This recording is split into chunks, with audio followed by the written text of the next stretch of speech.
வணக்கம் நண்பர்களே. தினமும் காலையில் எழுந்தவுடன் நீங்கள் முதல்ல என்ன செய்கிறீர்கள்? சிலர் உடனே டீ குடிச்சு தான் எழுந்திருப்பாங்க, சிலர் காஃபி குடித்துட்டு தான் எழுந்திருப்பாங்க, சிலர் மொபைல் ஃபோன் எடுத்து சோசியல் மீடியா பார்ப்பாங்க. ஆனால் உலகம் முழுவதுமே இருக்கக்கூடிய மருத்துவ நிபுணர்கள் என்ன பரிந்துரைக்கிறார்கள்னா, ஒரு எளிய பழக்கத்தை தான் பரிந்துரைக்கிறார்கள். அது என்னன்னா, காலையில் வெறும் வயிற்றில் தண்ணீர் குடிக்கிறது தாங்க. இது உண்மையிலே பயனுள்ளதா? எவ்வளவு தண்ணீர் காலையில குடிக்க வேண்டும்? யாரெல்லாம் கவனமாக இருக்க வேண்டும்? அதிகமாக குடித்தால் என்ன ஆகும்? இந்த வீடியோவில் அனைத்தையுமே நம்ம முழுமையாக பார்க்க போகிறோம். ஸோ காலையில் வெறும் வயிற்றில் தண்ணீர் குடிக்கிறதுனால உடம்புல நடக்கக்கூடிய அதிசயங்களையும் நம்ம பார்க்க போகிறோம். ஸோ வீடியோவை முழுமையாக பாருங்கள், ஸ்கிப் பண்ணாமல் பாருங்கள்.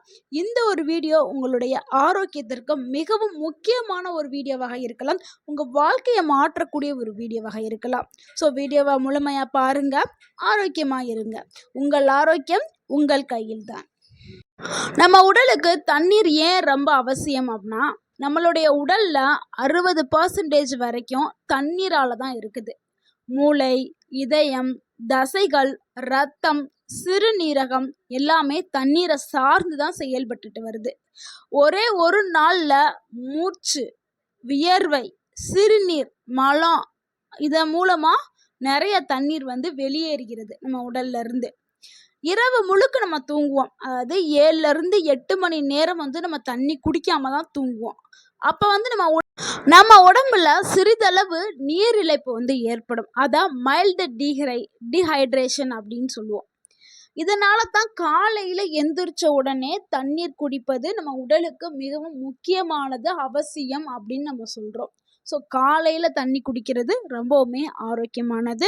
இதனால் ஏற்படக்கூடிய நன்மைகளை பார்த்துடலாம். முதலாவது நன்மை, உடலை ஹைட்ரேட் செய்கிறது. காலையில் தண்ணீர் குடித்தவுடன் உடல் மீண்டும் ஹைட்ரேட் பெறும். இதனால் சோர்வு குறையும், வாயில் ஏற்படக்கூடிய அந்த வறட்சி எல்லாம் குறையும், தலைவலி குறையும். சிலருக்கெல்லாம் நீரிழப்பு காரணமாக தான் தலைவலி ஏற்பட்டுகிட்டே இருக்கும். அவங்களுக்கே தெரியாது தலைவலிக்குதுன்னு நிறைய ட்ரீட்மெண்ட் எடுப்பாங்க, எக்கச்சக்கமான காசை செலவு பண்ணுவாங்க, எவ்வளவோ ஸ்கேன் பண்ணுவாங்க. ஆனால் அதில் எந்த ஒரு ப்ராப்ளம் இல்லைங்கிறதையும் சொல்லிடுவாங்க டாக்டர்ஸ். ஆனால் அதுக்கான காரணம் என்னன்னா தண்ணி தாங்க. தண்ணி உடலில் பற்றாக்குறை இருந்துச்சுன்னா தலைவலி ஏற்படும். சிலருக்கு காரணமே இல்லாமல், காரணமே தெரியாமலே தலைவலிக்குன்னு இருப்பாங்க. ஆனால் அப்படி நீங்கள் யாராவது இருந்தீங்கன்னா, இந்த வீடியோ பார்க்குற நீங்கள் தினமும் காலையில் வெறும் வயிற்றில் தண்ணி குடிச்சிட்டு வாங்க. இனிமேல் தலைவலியே உங்கள் லைஃப்லவே வராது. அந்த அளவுக்கு தண்ணீர் நம்ம உடலுக்கு மிகவும் இம்பார்ட்டண்ட். அடுத்து இரண்டாவது நன்மை என்னென்னா, செரிமானத்திற்கு இது உதவுங்க. தண்ணீர் வயிற்றுக்குள்ளே இருக்கக்கூடிய உணவை கரைத்து குடலுடைய இயக்கத்தை எளிதாக்குது. காலையில் தண்ணீர் குடிக்கிறதுனால சிலருக்கு மலம் கழிப்பது எளிமையாக இருக்கும். குறிப்பாக மலச்சிக்கல் இருக்கிறவங்க போதுமான தண்ணீர் குடிப்பது ரொம்பவுமே முக்கியம். ஏன்னா அவங்க தண்ணி ஒழுங்காக குடிக்காததுனால தான் மலச்சிக்கல் பிரச்சனையே வருது. முக்கியமாக வயதானவர்களுக்கு மலச்சிக்கல் பிரச்சனை வர்றதுக்கு காரணமே அவங்க தண்ணீர் ரொம்ப குறைவாக குடிப்பாங்க. ஏன்னா வயது அதிகரிக்க அவங்களுக்கு அந்த தாகம் ஃபீல் குறைய ஆரம்பிச்சிடும். அதனால தான் மலச்சிக்கல் ஏற்படும். ஸோ நீங்கள் போதுமான அளவு தண்ணீர் குடிச்சிங்கன்னா மலச்சிக்கல் ப்ராப்ளத்துலேருந்து நீங்கள் ஈஸியாக வெளியில் வந்துடலாம். அடுத்து மூன்றாவது நன்மை, சிறுநீரக செயல்பாட்டிற்கு தண்ணீர் உதவுகிறது. சிறுநீரகம் உடலில் இருக்கக்கூடிய கழிவுகளை சிறுநீர் மூலம் வெளியேற்றுகிறது. இதற்கு போதுமான தண்ணீர் குடிப்பது ரொம்பவே நல்லது. போதுமான தண்ணீர் ஒரு நாளைக்கு நம்ம எடுத்துக்கிட்டோம்னா சிறுநீர் சம்பந்த தொற்றுகள் வரும் அபாயம் குறைக்கப்படும். சில வகையான சிறுநீர் கற்கள் உருவாகும் அபாயம் குறைக்கப்படும். அதனால் ஒரு நாளைக்கு 2லிருந்து 3 லிட்டர் தண்ணிங்கிறது ரொம்பவே அவசியமானது. நான்காவது நன்மை, உடல் வெப்பநிலையை சமநிலையில் வச்சுக்கிறதுக்கு தண்ணீர் பயன்படுது. வியர்வை மூலம் உடல் வெப்பத்தை கட்டுப்படுத்துறதுக்கு தண்ணீர் ரொம்பவுமே அவசியமாக இருக்குது. ஸோ அதனால் தண்ணீர் எடுத்துக்கிறது நம்மளுடைய உடல் சூடை குறைக்கும்.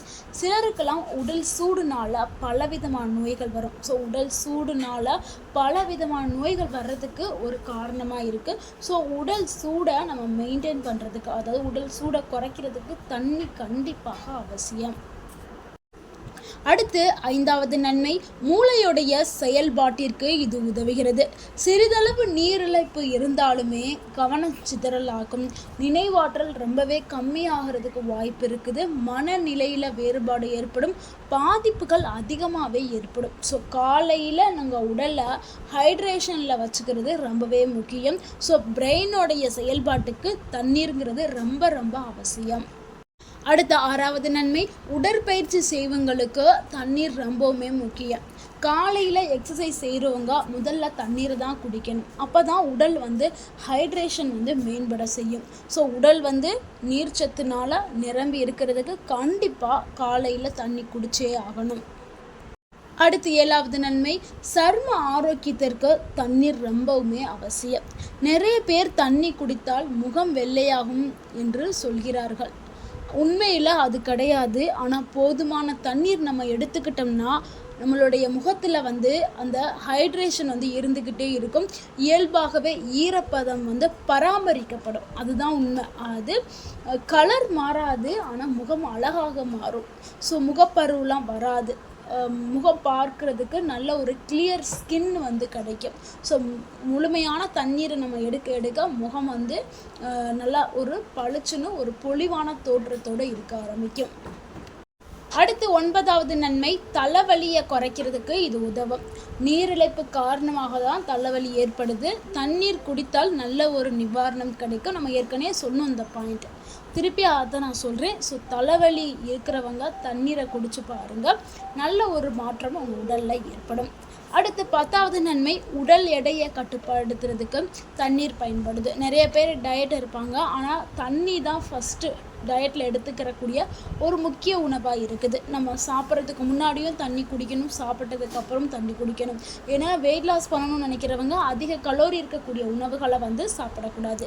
தண்ணியை தான் அதிகமாக குடிச்சிட்டு கலோரி கம்மியாக இருக்கக்கூடிய உணவுகளை எடுக்க உங்கள் உடம்பில் இருக்கக்கூடிய அந்த கொழுப்பை எல்லாத்தையுமே தண்ணி கரைக்க ஆரம்பிக்கும். இதனால் உடல் எடை வேகமாகவே நடைபெறும். ஸோ தண்ணிங்கிறது ரொம்பவே முக்கியம்.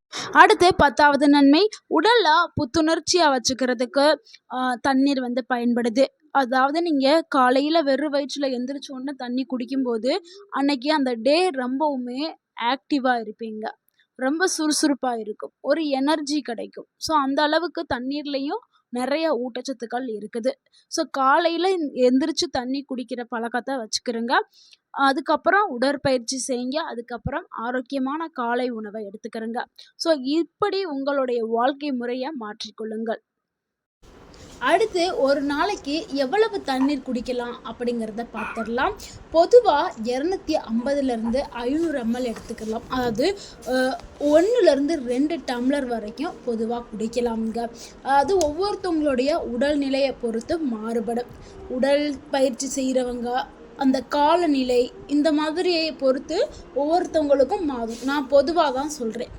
அடுத்து இப்போ பெரியவங்களாக இருந்தால் ஒரு நாளைக்கு 2லேருந்து 3 லிட்டர் தண்ணி குடிக்கிறது ரொம்பவே நல்லது. அடுத்து அதாவது நிறைய பேர் என்ன நினைப்பாங்கன்னா, இவங்க ஒரு நாளைக்கு 2லேருந்து 3 லிட்டர் தண்ணி குடிக்க சொல்லிட்டாங்களே அப்படின்னு நினச்சிட்டு அவங்க ஒரே நேரத்தில் அதிகமாக தண்ணி குடிப்பாங்க. ஸோ ஒரே நேரத்தில் அதிகமாக தண்ணீர் குடிக்கிறது ஆபத்தை ஏற்படுத்தும். ஸோ எந்த ஒரு நேரத்துலையுமே அதிக அளவில் தண்ணி குடிக்கக்கூடாது. தண்ணி குடிக்கிறதுக்கான சரியான முறை என்னென்னா, வாய் வச்சு சிப் பண்ணி கொஞ்சம் கொஞ்சமாக தான் குடிக்கணும். இதுதான் சரியான அளவு. நீங்கள் மடமன்னு நிறைய தண்ணியை ஒரே நேரத்தில் குடிச்சிங்கன்னா ரத்தத்தில் சோடியம் அளவு குறையிறதுக்கு வாய்ப்பு இருக்குது. இதனால் என்ன ஏற்படும்னா, வாந்தி ஏற்படும், தலை சுற்றுதல் ஏற்படும், குழப்பம் ஏற்படும், கடுமையான நிலையில் வலிப்பு கூட வர்றதுக்கு வாய்ப்பு இருக்குது. அதனால தண்ணியை எப்பொழுதுமே மெதுவாகத்தான் குடிக்கணும். இதுதான் முறை. ஸோ இப்படி தான் குடிக்கணும். ஒரு சிலருக்கு டவுட் இருக்கும், காலையில் எந்திரிச்சோன்னே எவ்வளோ தண்ணி குடிக்கணும்னு. காலையில் எந்திரிச்சோன்னே நீங்கள் முதல்ல 1 டம்ளர் தண்ணி நீங்கள் குடித்தா போதும். ஸோ நீங்கள் முதல்ல குடிக்கக்கூடியது தண்ணீராக இருக்கணும். அதனால தான் நான் திருப்பி சொல்கிறேன். ஏன்னா நிறைய பேர் பெட் காஃபி, டீ இதெல்லாம் குடிப்பாங்க. ஸோ உங்கள் உடலுக்குள்ளே 8 மணி நேரம் கழித்து ஒரு உணவு போகுதுன்னா அது தண்ணீராக தான் இருக்கணும். அப்போ தான் உங்கள் உடல் எப்பொழுதுமே ஆரோக்கியமாக இருக்கும். ஸோ தண்ணீருங்கிறது ரொம்பவே முக்கியம். ஸோ வேறு எந்த ஒரு உணவையும் நீங்கள் எடுத்துக்காதீங்க. இந்த தண்ணி கூடவே உடற்பயிற்சி தினமும் 30 நிமிடம் உடற்பயிற்சி மேற்கொள்ளுங்கள். உணவு கட்டுப்பாடு எடுத்துக்கிறங்க. போதுமான அளவு 7லேருந்து 8 மணி நேரம் தூங்குங்க. ஸோ இது ஆரோக்கியமாக இருக்கிறதுக்கு இந்த ஒரு ஹேபிட் போதும். ஸோ இந்த ஹேபிட்டை நீங்கள் பழக்கமாக்கி கொள்ளுங்கள். இந்த வீடியோ உங்களுக்கு பயனுள்ளதாக இருந்திருந்தால் இந்த வீடியோவை உங்களுடைய ஃப்ரெண்ட்ஸ் அண்ட் ஃபேமிலிக்கு ஷேர் பண்ணுங்கள். மறக்காமல் நம்ம சேனலை சப்ஸ்கிரைப் பண்ணுங்கள், சப்போர்ட் பண்ணுங்கள், கமெண்ட் பண்ணுங்கள். தேங்க்யூ ஃபார் வாட்சிங் அண்ட் வாழ்க வளமுடன். உங்கள் ஆரோக்கியம் உங்கள் கையில் தான். நன்றி, வணக்கம்.